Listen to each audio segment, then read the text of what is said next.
যে আমি মানুষকে সুন্দরতম অবয়বে সৃষ্টি করেছি, আর এই মানুষ যদি জান্নাতে যেতে চায় তাহলে তাকে দুইটা কাজ করতে হবে।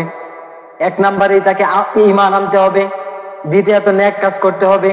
আর এই যে আমরা নেক কাজ করব, এই নেক কাজ করার জন্য আমাদেরকে রাসূল সাল্লাল্লাহু আলাইহি ওয়াসাল্লামের বিকল্প অন্য কোনো কিছু নাই।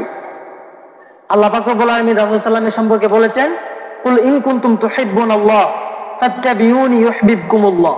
হে রাসূল, আপনি আপনার উম্মতকে বলে দিন, তারা যদি আমার আল্লাহর ভালোবাসা পেতে চায় তাহলে আপনাকে যেন তারা অনুসরণ করে।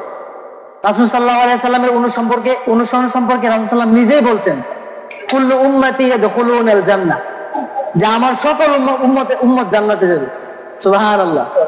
কুল্লু উম্মতি ইয়াদখুলুনাল জান্নাহ, যে আমার সকল উম্মত জান্নাতে যাবে। এরপরে অংশে বলছে ইল্লা মান আবা, কিন্তু তারা নয় যারা অস্বীকার করবে। কথাটা মারাত্মক না? যে বলতেছে রাসূল সাল্লাল্লাহু যে যারা অস্বীকার করে। আমরা কেউ কি রাসূল সাল্লাল্লাহু আলাইহি ওয়াসাল্লামকে অস্বীকার করি? কেউ অস্বীকার করি না। এরপর রাসূল সাল্লাল্লাহু আলাইহি ওয়াসাল্লামকে আবার প্রশ্ন করলো, ইয়া রাসূলুল্লাহ ইল্লা মান আবা, অস্বীকারকারী আবার তারা কারা? আমরাও জানতে চাই অস্বীকারকারী তারা কারা।